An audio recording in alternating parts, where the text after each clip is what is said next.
topic, we're going to talk about SDG goals. But in my group, which is our group, we're going to talk about the SDG goals number 1. So before we started our conversation, I'm going to introduce my teammate and also myself. My name is Ratu Masjid and my teammate. My name is Karen Nabila. My name is Lamanda. My name is Alvina. So, for today's topic, we're going to talk about the SDG goals number 1, which is no poverty. So, have any of you guys know what this SDG means? Okay, seems like nobody knows what this SDG means. SDG is actually a sustainable development goal that was established by United Nations in 2015 to end the world's major problems by 2030. I'm so sorry. Okay, so actually SDGs have 17 goals, but our main and the topic that we're going to talk about is number 1, which is no poverty. So I'm going to introduce you guys to the SDG goals number 1, which is no poverty. No poverty can be in any aspect, such as lack of provision, lack of healthcare, and lack of nutrition and shelters. So, it was actually established by United Nations in 2015 to make sure that poverty can be eliminated from everyone from the worldwide. So, the causes or the factors that can happen that can cause to a poverty is actually can be an unemployment. Unemployment means that someone who has the ability to work and willing to go to work, but they don't have the opportunity yet. And next, the second causes of no poverty is actually by lack of education. As you guys can know, in Sabah and Sarawak, there are people who still manage to live in village that are so far from the city where the education cannot reach them. So that's the reason why poverty can happen. So United Nations decided to make these 17 goals to eliminate those poverty from worldwide. Okay, next, our next topic will be presented by Ayu and Ayu. Now I'm going to talk about the impact of no poverty. We can see poverty is not just a temporary financial shortage, but it's also a self-repeating loop. My number 1 point is child grow up in poverty. The child who grew up in poverty is lack of necessities such as nutrition and secure housing.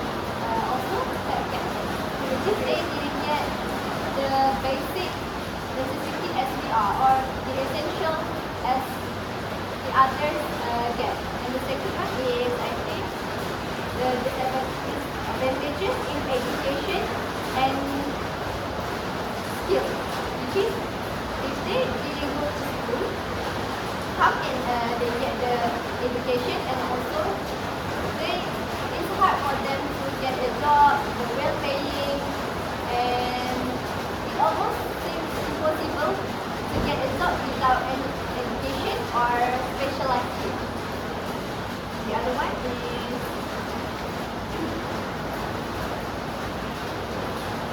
fail to escape the poverty cycle, which is if they get any job, they need to survive with the money they got. Do you know that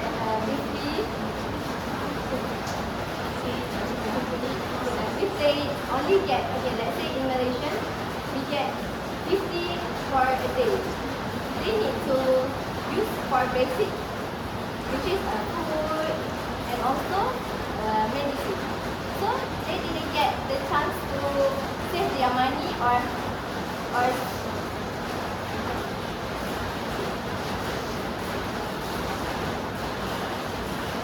to save the money for future. Since they didn't have enough money, even for their own, they didn't get enough money. And lastly, I think the family in poverty. eventually this is really sad their own family because they remain stuck in the poverty. So I think they can't escape the poverty society. So the next generation will also facing the same problem, and the cycle will turn into the stage one. Now I'm gonna pass it to my teammate. Okay. To prevent this issue the happen, I think the government should provide monthly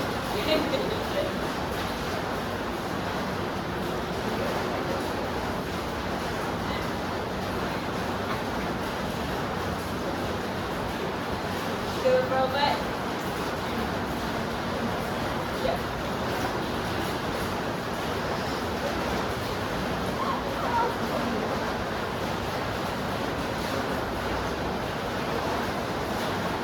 Okay. To provide monthly financial aid to help the family to buy their living expenses such as groceries and item. Okay. As we know, in Malaysia we have Semangat Asasama that our government already provided to us. They give like 100 monthly to buy to support our life expenses lah. So I think it's a good effort. It's a good effort that government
one of people in that